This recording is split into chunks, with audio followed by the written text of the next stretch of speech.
कानपुर के गोविंद नगर में रहने वाले भारतीय जनता पार्टी के बूथ अध्यक्ष मुकेश नारंग की मौत के मामले में चौंका देने वाला खुलासा हुआ है।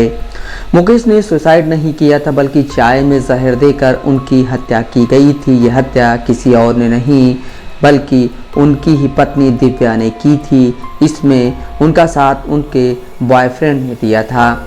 8 दिन की छानबीन के बाद सामने आया कि पहले दिव्या ने अपने पति को चाय में नींद की गोलियां खिलाईं, फिर बॉयफ्रेंड को बुला लिया। इसके बाद दिव्या ने तड़पते पति के पैर पकड़े, जबकि बॉयफ्रेंड ने मुकेश का गला घोट दिया।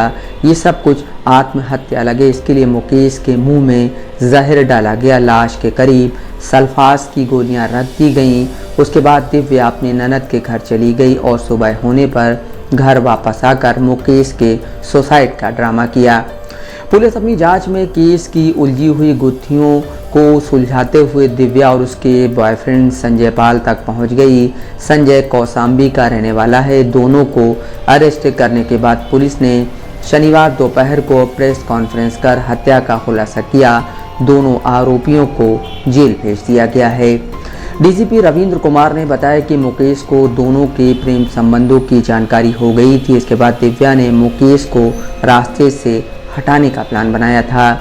इसी दौरान में जो पुलिस को कुछ सर्कमस्टेंशियल एविडेंस और जो मेरे खास लोकल इंटेलिजेंस के माध्यम से जो सूचनाएं मिल रही थी, उसके आधार पे पुलिस को कुछ लीड मिली। लीड मिलने के बाद में जो मृतक हैं उनकी पत्नी के जो मोबाइल लिए गए, उनकी पत्नी के मोबाइल को देखा गया, तो उसमें जो चीजें थी वो हमें जो मृतक है सुसाइड की तरफ इंडिकेट नहीं कर रहा था। पुलिस में ऐसी चीजें मिली थी जिससे प्रमाणित हो रहा था कि ये सुसाइड नहीं है। इसको जो है एक क्रिमिनल कंस्पिरेसी के तहत में इसको मर्डर किया गया। उसके बाद में उनकी जो पत्नी है उनसे पूछताछ की गई। पत्नी के द्वारा जो चीजों को एक्सेप्ट किया गया। एक्सेप्ट करने के बाद में उन्होंने एक और जो चीज है उसका प्रकाश बनाया कि एक जो इनके पूर्व परिचित है, जो कि इन्हीं के गाँव के रहने वाले हैं। ये मूल रूप से महिला जो है जनपद कौसाम्बी के रहने वाली है। वहाँ के जो संजय पाल है उनके साथ जो मिलकर इस घटना को कार्य किया गया था और गला दबाकर जो मुकेश नारंग है उनकी हत्या कार्य की। जो महिला है, जो उनकी मृतक की जो पत्नी है, उनकी दूसरी शादी है और इनके द्वारा ये बताया गया कि ये हमारे साथ मारपीट करती है।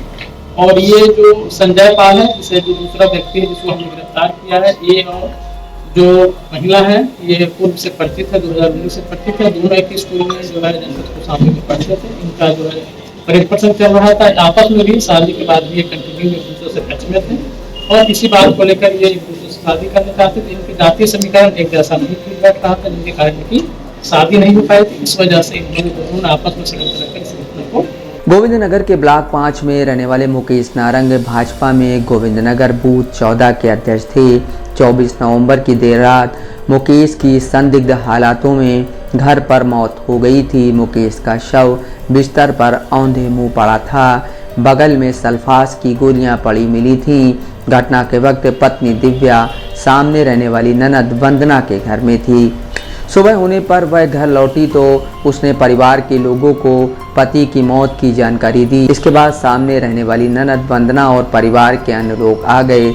जिस तरह के हालात थे उसे देखकर सबको यही लगा कि मुकेश ने सुसाइड किया है। सुसाइड की सूचना मिलते ही डीसीपी साउथ रविंद्र कुमार, गोविंद नगर थाने की पुलिस और फॉरेंसिक टीम मौके पर पहुंची। जांच पड़ताल के बाद शव को पोस्टमार्टम के लिए भेजा गया। जांच के दौरान घटनास्थल पूरी तरह संदिग्ध लग रहा था।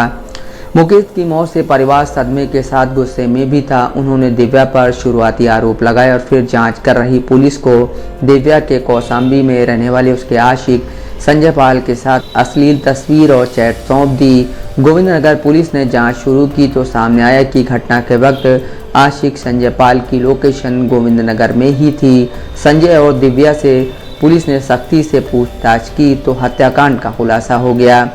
पूछताछ के दौरान दिव्या के आशिक संजय पाल ने बताया कि 24 नवंबर को वह कौसाम्बी से ट्रेन के जरिए गोविंद नगर पहुंचा। इस दौरान वह लगातार दिव्या के संपर्क में था। दिव्या ने पति को चाय में 1 दर्जन से ज़्यादा नींद की गोलियां खिला दी और बेहोश होने पर संजय को घर के भीतर बुला लिया। नींद की गोलियों के बाद भी शरीर में हरकत होने पर दिव्या ने पैर पकड़े और उसके आशिक ने गला घोंटकर हत्या कर दी। इसके बाद हत्या को सुसाइड दिखाने के लिए मौके पर सल्फास की गोलियां फैला दी।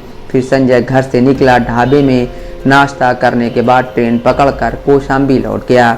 वारदात वाली रात आशिक के जाने के बाद दिव्या करीब 10 बजे सामने रहने वाली मुकेश की बहन वंदना के घर चली गई।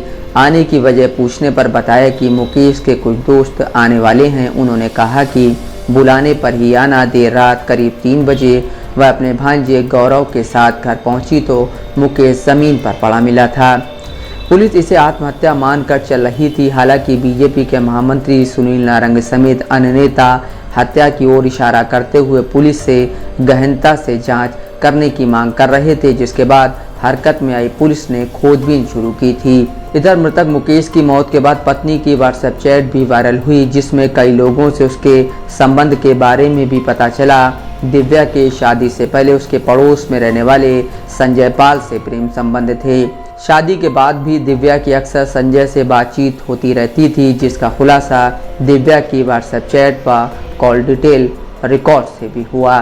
चांद खान, दस्तक लाइव न्यूज़, कानपुर।